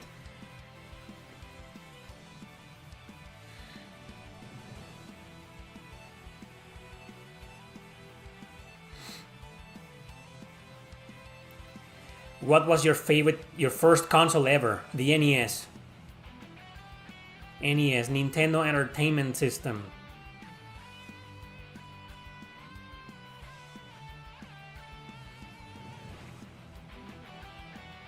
Yeah, Final Fantasy 13 has become such a divisive JRPG, huh? Very divisive. That's another one that it's just... There's some JRPGs, like we were talking about them, The Last Remnant, Resonance of Fate, that they just get a lot of hate. And as a result, they start getting like a lot of love too. Like people just get tired of seeing everybody hating on them. That they start like, nah, I think this is a good game. Like, you know, I think I may have done that, you know, also. Not for the sake of being contrarian, but just for, you know, sharing my opinion about a game that I legitimately liked. Final Fantasy VII needs another one that's become kind of divisive. Final Fantasy VIII. I think the consensus in 8 is more negative nowadays, but who gives a shit, right?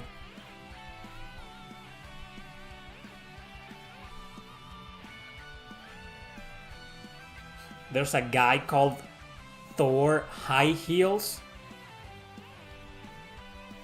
Okay.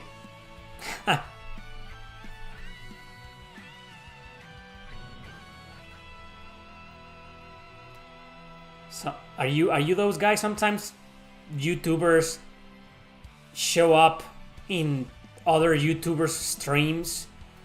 These guys as with different usernames and mention themselves. Maybe I should do that. I should go into other people's live streams and say, "Hey, Eric Landon RPG's video about this was pretty on point." Imagine what will happen if I did that. I'm sure everybody will be very positive and say, "Oh yeah, that's a great YouTuber. I love him. Yeah, I'm a big fan. Oh yeah." Everybody in the chat, will be saying, "Yeah, great." Nah. That's what will happen, probably, right? What is the hardest tactical JRPG you ever beaten? I have videos on that.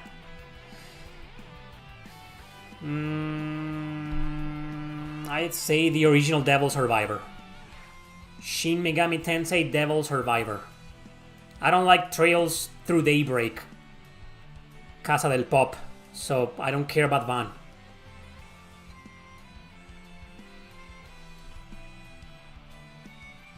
Devil Survivor, definitely, yeah. That will be that's the hardest strategy, the original game. I beaten both versions, DS and 3DS. But I beat the original Nintendo DS version, and that was a lifetime achievement. I can't believe I beat that fucking game.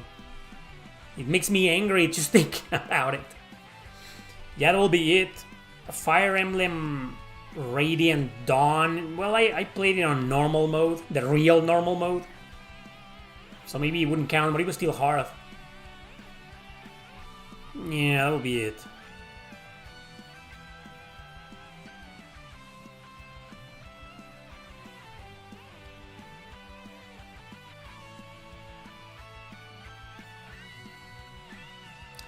Fate Extra CCC is like Fate Extra the Royal. That's how I see it.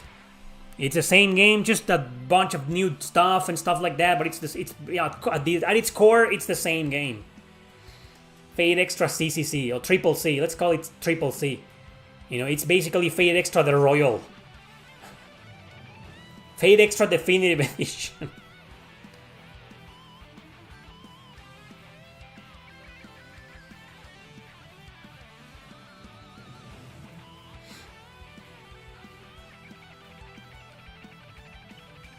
You beat Gungnir? Yeah, that's a really hardcore game, man. Yes, I am, Kramer. I don't know, Anon? I don't think so. How is the Strange Journey remaster on 3DS butchered? I didn't know that.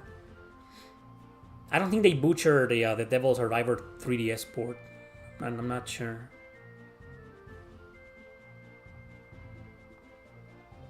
Oh, I also beat Disgaea 2, by the way.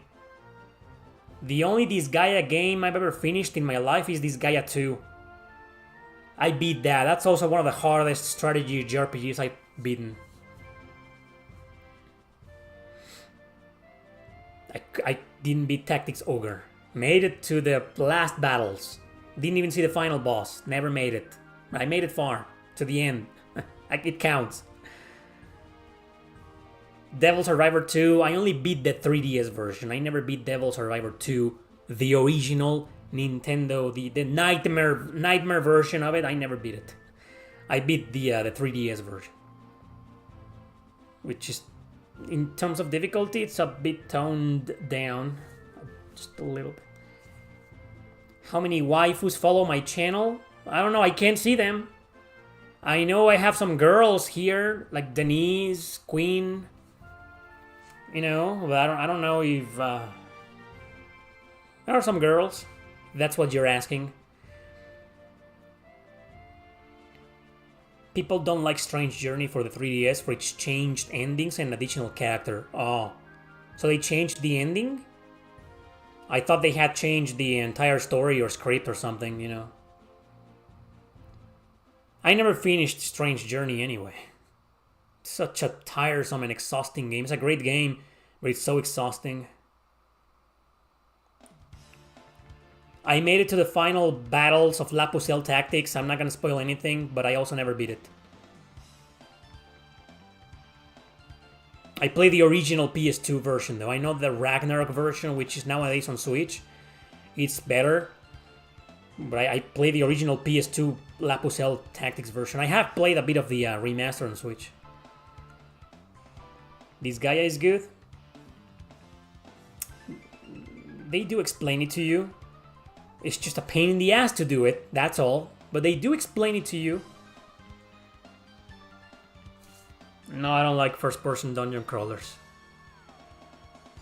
I beaten one though. I beat Persona Q and Soul Hackers.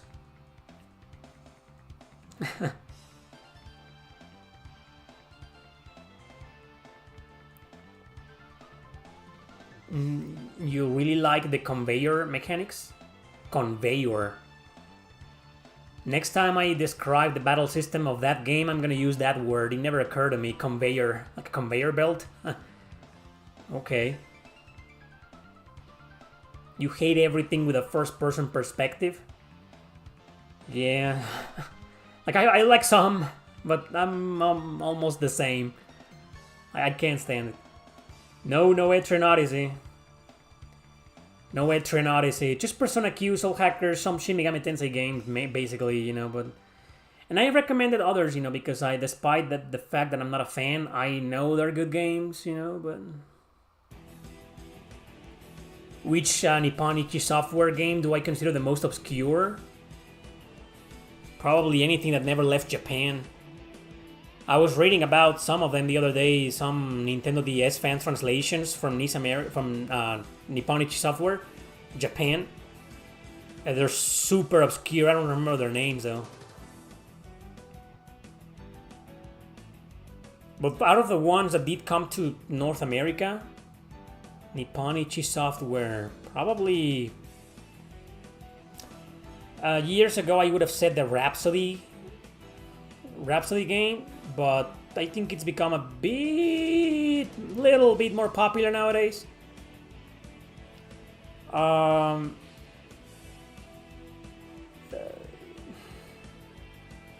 don't know, I will have to revisit.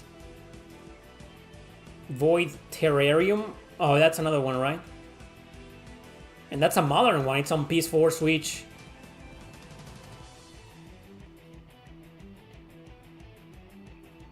I never bothered with Final Fantasy II NES. I'm not interested in Fear and Hunger, man. I know it's like super dark and fucked up, but there's I read some things about it and I was like, not for me. This is not gonna be for me. Maybe. Well, maybe not our project. The answer to that question will be no. I don't think so. Because, I mean, they will have to like censor everything. Those games, especially the first Drakengard 1 and 3, are super fucked up. They will probably offend people nowadays. Which weapon of all RPGs do you consider to be the most iconic? Well, the two fucking whatever swords of the protagonist of Growlancer 5. What is that fucking weapon Surge uses in Chrono Cross? That thing, I don't even know what that is. But it's a really cool weapon. That will be my pick. Squall's, the sword with the gun blade, right? That's also a really iconic weapon. Final Fantasy VIII.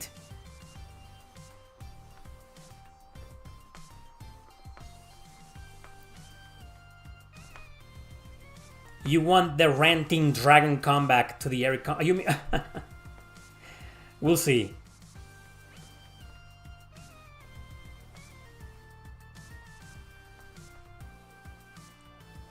I played Final Fantasy II in the remake. I never played the original NES version. I know it's been fan translated since forever, you know, but I've never played it. I played the remake of Final Fantasy 2, which is on Origins, I believe, on PS1, PSP, Game Boy Advance.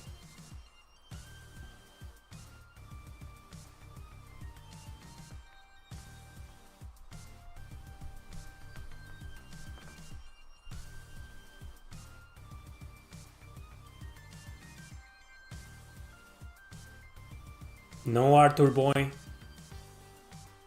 I know El Tianguis Cultural. Of course I know it. But Centro Cultural Yakult?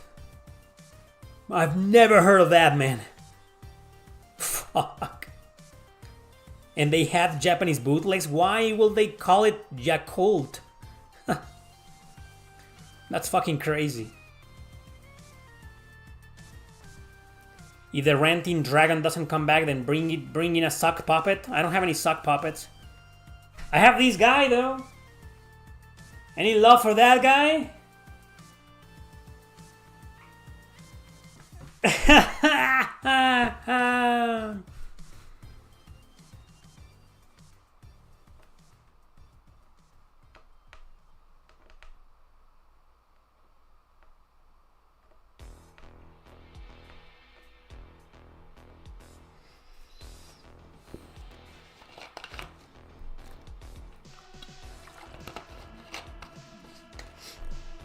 I have more toys, more action figures to introduce in my reviews.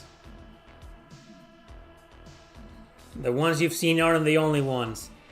There's more.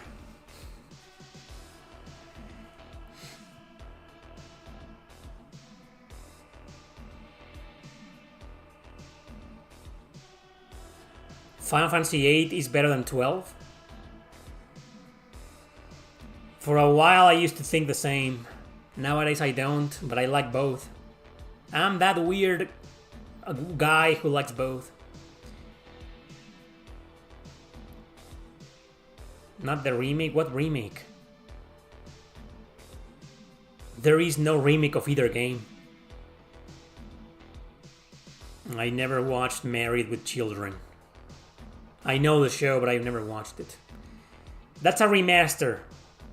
That's not a remake.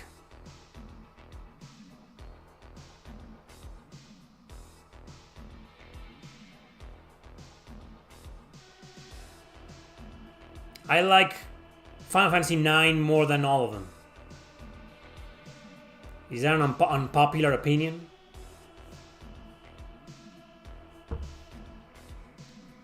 It is an important distinction these days, but it seems like not even the developers themselves know the difference.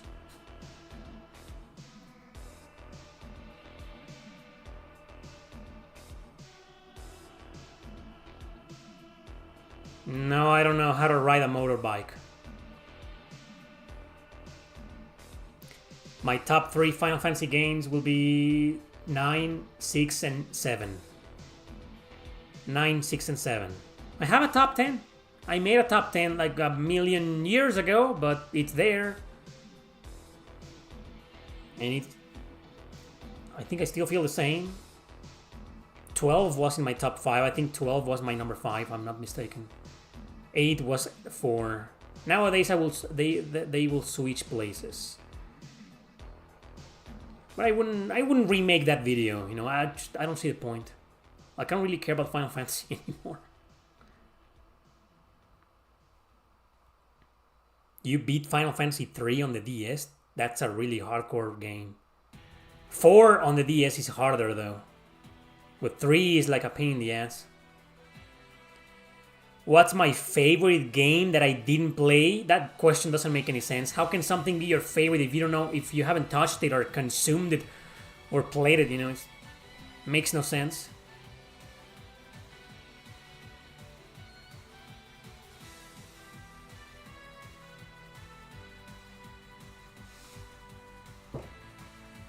Well, yet Final Fantasy VII didn't age very well. We all know that.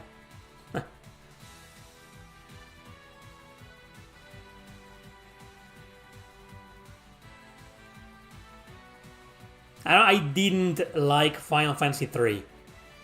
I talked about it Wasn't there in a video that I did called... It's in the same video where I reviewed Dead End Request Code Z. Pretty sure it's there. Final Fantasy 3. Great JRPGs with a fatal flaw. And I say that it was fucking boring.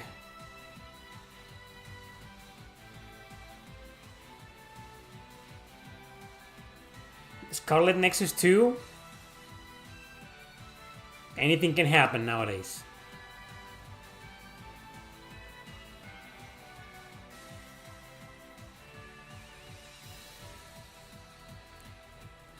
Well, that's a really, really, really, really unpopular opinion, Rosalind, about Final Fantasy VII.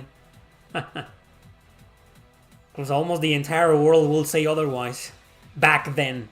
Would have said otherwise back then. And said otherwise back then. I don't know, I didn't find out about the existence of Final Fantasy VII until many years later. When that game came out in 1997, right? So I was 12 years old. I didn't have a PS1. And I was getting more and more into music back then than video games. Some of the greatest, most popular games that were released back in the day, in the late 90s. From mid-90s to late 90s, I knew about Metal Gear Solid, Silent Hill, Resident Evil, you know. Final Fantasy VII, maybe I heard about it, you know, but I never saw it. Nobody had it. Nobody I knew had Final Fantasy VII. Strangely. Valhalla Knights Eldar Saga is a terrible RPG for the Wii. That is indeed one of the worst RPGs on the system. It's not as bad as the PSP games. Valhalla Knights 1 and 2 on the PSP are worse than Eldar Saga on the Wii. But yeah, with the exception of Valhalla Knights 3, all the other Valhalla Knights games are bad. Somebody asked me last weekend, what are some JRPG series where with only one good game and the rest are trash? That's one. The Valhalla Knights franchise, all the games are bad except 3. 3 is the only one that's worth it.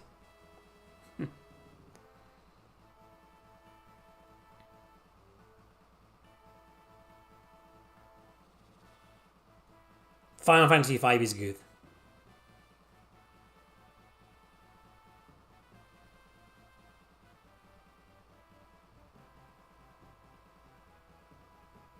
I know, I've heard about the Valhalla Knights 3 Gold HD. The fan-translated version. Yeah, I'm still waiting, you know. I'm still waiting for someone to finish the Last Ranker translation. That was a good game. I wanted to talk about that game in the top 10 from 2 days ago. But I didn't because it's... Some parts of the game are fan-translated. Most of the story is fan-translated. But some important quests and dialogue are not translated. So it's almost an unplayable game. Like, I don't want to play Last Ranker like that, you know. No. I did with Soul Trigger. I think Soul Trigger is playable and finishable. You can finish it, no problem, you know. Even with its flaws, its problems, its glitches and its freezing and stuff like that, you know. But Last Ranker, like, how do you... No. Has anybody played Last Ranker and finished it? Like, I don't see how. Like, I want someone to finish that translation, man, please.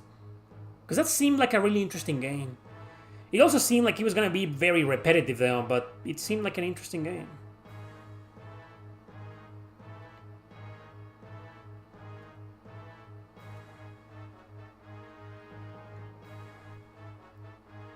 That's right, Donsk. Chihiro from Persona 3, that's a waifu.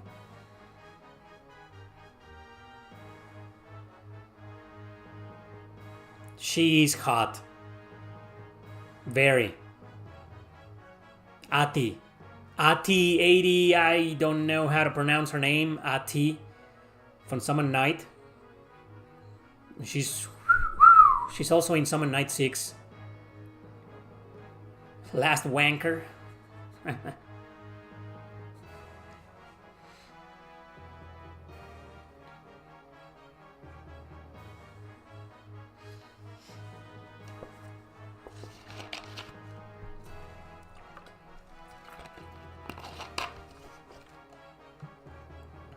The hell is this? Rogue Galaxy? Rogue Galaxy. Rogue Galaxy has some interesting waifus. Both of them. There's only two girls, right? Like Lilica and what's the girl's name? Oh my god. What's the name of the girl in Rogue Galaxy? Someone knows, please. The girl with short brown hair, yellow top, white miniskirt. Oh my god, I forgot her name. But the other girl with the jungle bikini, that's Lilica or something like that, right? Kisala, thanks. Kisala from Rogue Galaxy. Beautiful. Kisala, right? Yeah. And the other one is Lilica, right? Something like that. I can only think of one Lilica right now, and she's from Bloody Bride. Waifu. By far, she's like the best fucking option by far in Bloody Bride, but it's so hard to get her ending because you need like really good stats for her.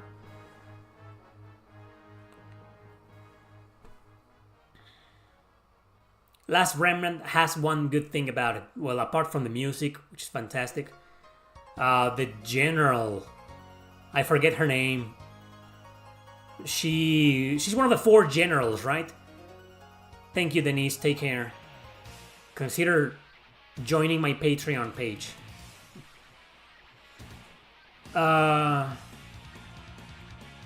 Yeah.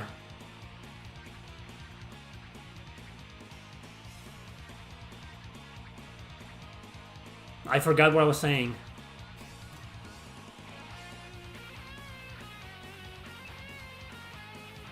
I'm planning on playing Luminous Arc 3. Why do you say it's unbearable?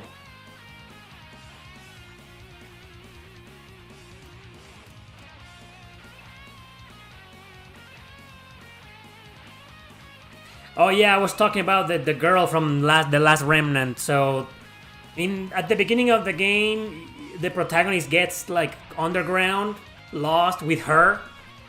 I love her. That's a badass, man. I love her. I don't know her name though.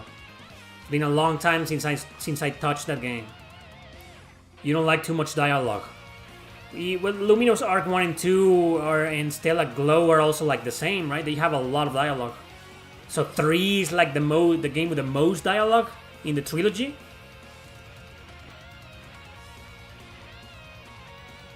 I've never played. I was just looking into the Luminous Arc trilogy yesterday, well, at some point.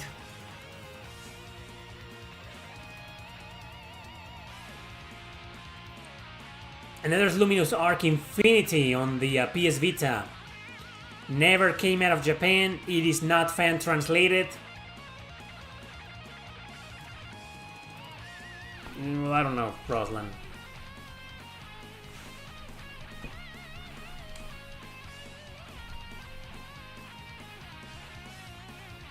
Well, I'll play Luminous Arc 3. I'll stream the entire trilogy one of these days. That's why you like Rogue Galaxy? Final Fantasy XVI is not a Souls-like at all? Is Terra Enigma overrated? No? I would say it's the exact opposite, but then again, I never finished the game, so... One of the reasons why I don't cover Terra Enigma often is because I never finished it.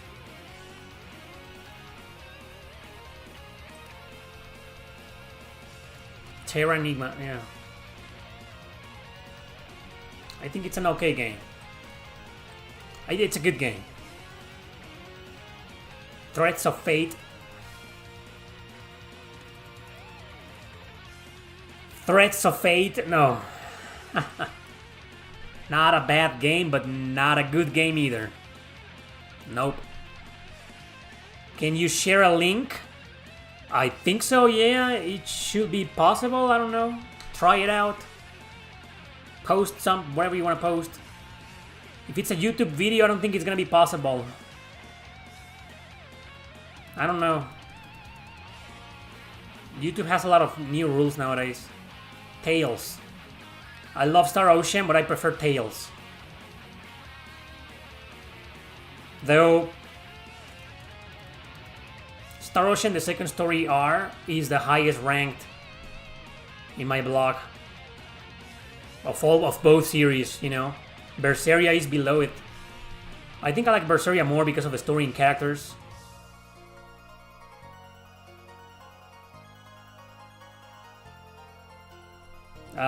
No, why? What's up with that question, Jerry? What? What makes you think I'm gonna eat that?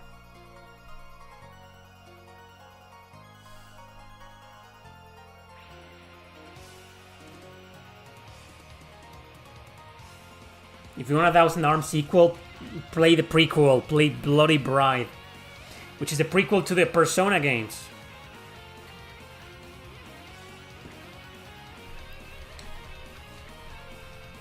What a great song, huh? The battle theme of Atelier Meru. That's one of the worst Atelier games. It's still good though. It's one of the worst. Yeah, what a great song. Daisuke Achiwa. Criminally underrated JRPG composer. Daisuke Achiwa. Daisuke Achiwa. Achiwa-san. Daisuke-san. I have beaten Bahamut Lagoon. It's a great game, and I have reviewed it a couple of times in the past. Great game. What a great song to end the stream. Thanks a bunch for watching, everybody. Thanks for hanging out. Hope you had a great time, and I hope you continue to have a great weekend. Special thanks to the people who did some super chats. It's important to super chat your favorite content creators. It's a good way to support us. One of the best ways to support us. You know, nothing beats Patreon or PayPal, but super chats and donations here in the Q&As. It's a great way to support this channel. Consider doing that in the future. Thanks a bunch, everybody, and see you next time.